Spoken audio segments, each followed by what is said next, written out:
After starting their Pacific Coast road trip 1-0 with a big win in San Jose, the Montreal Canadiens are heading to LA tonight to face the Jonathan Quickless LA Kings. We'll be doing a bit of a game preview for you guys on this edition of Habs Digest.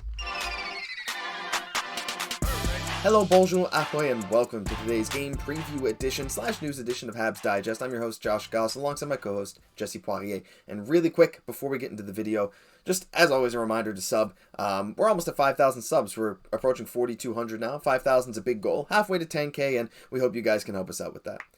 Jesse, the Habs, as of late, have been playing some amazing hockey despite the injury woes, so many people being out of the lineup, but they're slowly getting healthier and healthier as Cayden Guhle came back last game against San Jose, and we have some news that, is that going to come up? Oh no, there we go. Joel Edmundson is a game-time decision for tonight's tilt with the Kings. Now, there was a lot of Joel Edmundson stuff going around. One reporter said he was playing, then the Habs said no, he's a game-time decision. Jesse, what are your sort of thoughts on this game versus the Kings? Should Montreal be coming in like guns a-blazing, trying to win this again? Should they try and tank? And do you think Joel Edmundson will make a big difference to the D-core if he does return tonight? I think our focus for this game should just be continuing to build on our overall team strategy, which is, that overall team sort of forechecking. Because, Josh, that's my opinion of why we've been able to kind of still get some wins with so many players missing is because we're playing – I say it, a system, being at the St. Louis, because he definitely does have certain philosophies that we are kind of playing to, right? And I think that's, certain players can kind of go in and out, but once you start getting a structure in place where he's starting to get some traction now as a head coach, it's been well over a year, and this is where you start to see these plans and certain concepts kind of come into place. And even though we're kind of having like a rotating door right now of players, that we can still get some wins this way. Yeah, it's a great point. And Marty St. Louis has been saying all the right things, and we've heard the players really want to play for him. The players want to play for each other, and it's really paying dividends for Montreal. And as I mentioned in the Sharks game recap there yesterday, a lot of people, not just in our comment section, there was a few of you guys in the comment section of that Sharks video, but also on Reddit, on Facebook. I know I probably shouldn't be looking there, but at the same time, I do as a Habs fan to see what other fans are thinking. And the overwhelming, it feels, maybe not the majority, but this really loud, even if it's just a minority section of Habs fans are saying, no, we got to just keep tanking. I don't have that either. That's a shame. I thought I had that animation. But keep tanking. No, the wins are terrible. And it would be such a Habs thing to go 3-0 on this West Coast road trip and hurt our chances at Bedard. But Jesse, what you said is right.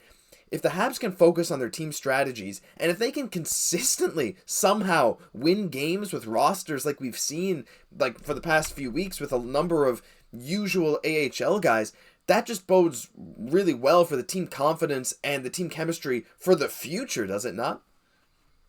Well, absolutely. And I think that that's just so important, that this is what this year is all about. It's all about just developing good habits, and winning has its own merit at the same time. I can understand people wanting to lose, but at the same time is, as Jeff Gordon said, it's there is a certain value when you're rebuilding and building those winning habits as well. So by no means are we going out here and saying that, they're just going to torch this tail end of the season. They're still going to definitely get their losses, but I think what we just want to see as Habs fans is them just playing the right way, which I think they're more than capable of doing, and that, over time is definitely going to lead to the W's. Yeah, I completely agree, and it's been really evident in a few of the last games. That game against the Sharks, even though the Habs didn't score until the third period, they were out shooting the Sharks for a good portion of the game. Yeah, the Sharks have maybe had some better scoring chances throughout some of it, but Montreal was playing a good game, and against Philadelphia, Montreal, like I said in that recap, made Philadelphia look like an AHL team. Their forecheck, their ability to make defensive plays to intercept passes was great.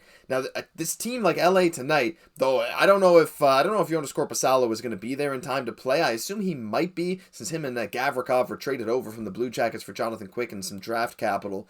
That'll be interesting to see Jonathan Quick, who's actually now on his way to Vegas, got traded for Michael Hutchinson and a pick, I believe. But that's going to be weird to see him in another jersey. But all the same, coming in against a Kings team who really has something to prove. They're right at the top of their division. They want to get that 1 seed and stay there for the rest of the season. Jesse, let's say Montreal comes in tonight and just puts on a great show against the Kings and manages to grind out a win. How do you think the players will react? Do you think they really care about this kind of win late in the season against a really, really good team, especially their former teammate in Phil Danault? Or do you think they might just I mean, I think they will. I think they're going to be motivated tonight to go up against the number 1 seed. Do you think they'll be able to play up to their competition is sort of what I'm asking? Well, it's often a team that has, and that's it. I think they're going to really come out hard. I've heard some rumors that Marc Bergevin wants to go into the Kings room and give a little pep talk to the team kind of before the game and everything else, But that's it.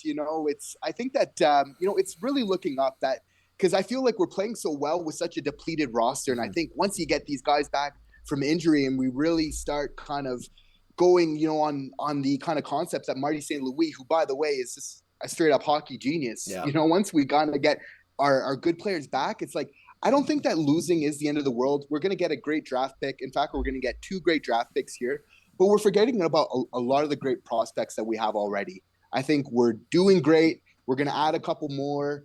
We'll get a couple others through free agency, but we're really building this team up in the right way. We need to be patient, but we're doing all the right things. Yeah, I think you're right, too. And I think people are worried a bit too much. Like, at this point, it's an extreme long shot that Montreal finishes, like, probably even in the bottom 3 of the NHL. So, tanking at this point, I don't think you're going to out-tank some other teams like that San Jose team, like, say, Chicago, who traded Patrick Kane and all this stuff. So really, a draft pick somewhere around 5 is not that bad. Like, there's so much good talent, especially if Michkov slides to Montreal. And the Habs don't have a great history now. Obviously, it's a different front office doing a lot of the scouting now and drafting, but they don't have a great history picking super high in the draft. So hopefully they can make a good pick with what they have. But Jesse, I wanted to transition really quick before we sort of cap off this game preview and talk a bit more about Joel Edmundson, because there are rumors surrounding him constantly at this point. We made a video about him maybe going to the Oilers. Seems like that fell through when the Oilers ended up going and getting Matthias Ekholm from the Nashville Predators. There were some rumors today. Elliot Friedman, Habs Links tweeted that Friedman said on Fan 590 that Tampa was looking into getting Edmundson. Friedman then came back and said, no, I actually don't think this is going to happen. So clearly phones are hot on Joel Edmundson. There's been trade rumors constantly. How do you think that is affecting him as a guy who's just trying to get back from injury and play? Do you think he's thinking about that at all, or do you think he's just kind of a professional that knows it's going to happen and he's just going to give his all for Montreal when he's out there?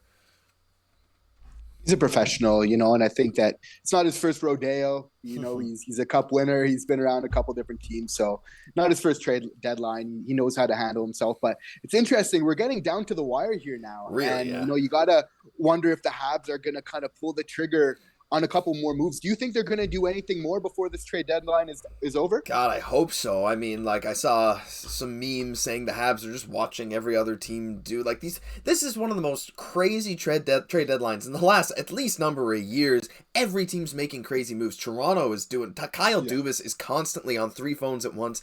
But Montreal's just playing it slow. I mean, it really seems like there's no interest in Jonathan Drouin. $5 million cap hit with 0 goals. Mike Hoffman, we heard before that the phones are cold on him. Montreal managed to trade Evgeny Dadonov for Denis Gurianov, which is great. But someone like Edmundson, like, I think he might get traded. I genuinely do think he'll be traded before tomorrow's deadline, especially if he has a good game tonight. Now, that sounds weird, 1 game sample size, but as long as teams see that he's healthy, if he plays tonight. What do you think, Jesse? And if there is a player to be traded, who do you think it is? For me, my guess is Edmundson, but I don't know who else Montreal could potentially even have on the block. Yeah, well, great minds think alike, Yeah. You got to feel like Edmonton's definitely the favorite. But, as I've said from the beginning, and we've heard other outlets kind of pick up on Anderson? don't rule out on Dvorak. Oh, Dvorak. Christian Dvorak. I think this is the type of player that adds value. I think teams understand how the defensive level of games really goes up, in the NHL playoffs. Yeah. I think he could be an unsung performer, great on the faceoffs. He's one of those players that he doesn't make a lot of mistakes. He's not going to cost you. He's not this high risk sort of player while, still bringing some things to the table, while maybe not as flashy as we'd like him sometime. Old, reliable Dvorak, but if not flashy for sure. But I could definitely see something happen with him soon. He's getting some goals recently, even though his last one was an empty netter. It still counts. And Christian Dvorak, like you said, is the kind of guy that fits on so many teams pushing for the playoffs. It's just a matter of will a team be able to fit him in, and will they be able to pay the price that Kent Hughes wants them to pay. So we'll be keeping a close eye. Unfortunately, this trade deadline season has just been slower than we would have hoped. Yeah, we got the Gurianov trade and rumors out the wazoo, but yeah, all we can say now is the Habs are continuing this West Coast road trip. I think it'd be insane if they went 3-0 on it. At this point, I just want to be excited to watch Habs hockey, and especially with the acquisition of Gurianov, and, even though there's been so many injuries, I'm happy to see him playing. I'm happy to see Guhle back. I'm happy to see Edmundson healthy. Isn't that about all we can ask for at this point in the season? Exactly. Get our young guys back and everything. That's all we want. That's it. Well, that'll do it for this game preview / news edition of Habs Digest. If you enjoyed, leave a like, comment, subscribe to the Habs Digest YouTube channel. Help us hit 5,000 subs. That's our next big goal. Hopefully by the end of the month, and if not, maybe by the end of the season. But we love your support, and we hope it continues. I'm Josh Gosse for my co-host, Jesse Poirier. We'll catch you in the next one.